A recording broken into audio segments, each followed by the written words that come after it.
Welcome to Living Acts 29. My name's Renee. I'm going to be reading Judges 1 out of the New King James Version, continuing the Year in a Word 2022.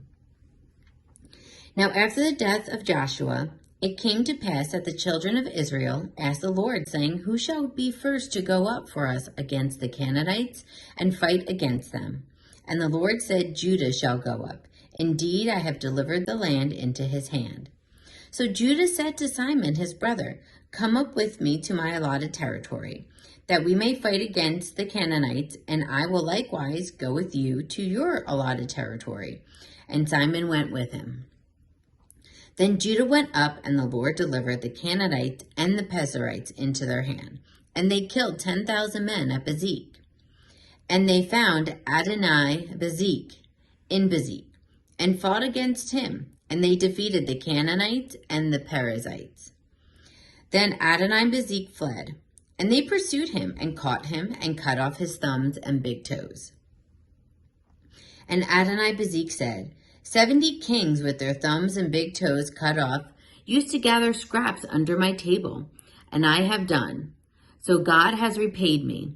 Then they brought him to Jerusalem, and there he died. Now the children of Judah fought against Jerusalem and took it. They struck it with the edge of the sword and set the city on fire. And afterwards the children of Judah went down to fight against the Canaanites, who dwelt in the mountains in the south and in the lowland. Then Judah went against the Canaanites who dwelt in Hebron. Now the name of Hebron was formerly Kirjath Arab. And they killed Sheshai, Ahim, and Talami. For they went against the inhabitants of Debir. And the name Debir was formerly Kirjath Sepher. Then Caleb said, Whoever attacks Kirjath Sepher and takes it, to whom I will give my daughter Ashas as wife. And Othniel, the son of Kenaz, Caleb's younger brother, took it. So he gave him his daughter Ashas as wife. Now it happened when she came to him that she urged him to ask her father for a field. And she dismounted from her donkey, and Caleb said to her, What do you wish? And she said to him, Give me a blessing, since you have given me land to the south. Give me also springs of water. And Caleb gave her the upper springs and the lower springs. Now the children of Kenite, Moses' father-in-law, went up from the city of Salm with the children of Judah into the wilderness of Judah, which lies in the south near Arad. And they went and dwelt among the people. And Judah went with his brother Simon, and they attacked the Canaanites who inhabited Zephath, and utterly destroyed it, so that the name of the city was called Hermah.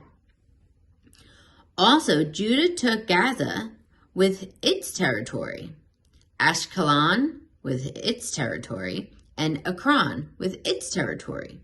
So the Lord was with Judah, and they drove out the mountaineers, but they could not drive out the inhabitants of the lowland, because they had chariots of iron.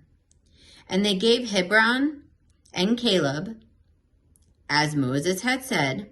Then he expelled from there the 3 sons of Anak. But the children of Benjamin did not drive out the Jebusites who inhabited Jerusalem.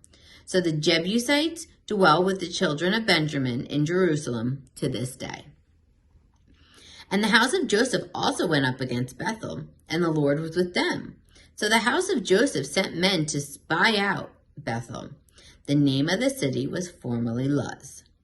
And when the spies saw a man coming out of the city, they said to him, Please show us the entrance to the city, and we will show you mercy. So he showed them the entrance to the city, and they struck the city with the edge of a sword. But they let the man and all his family go. And the man went to the land of the Hittites, built a city, and called its name Luz, which it is to this day.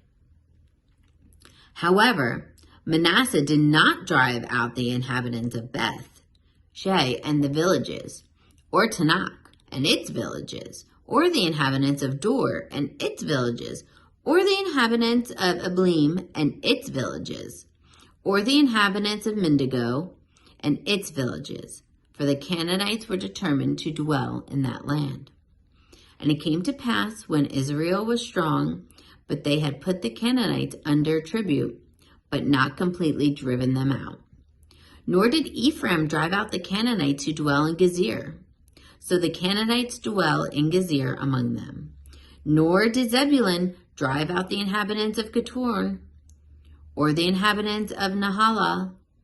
So the Canaanites dwell among them, and were put under tribute.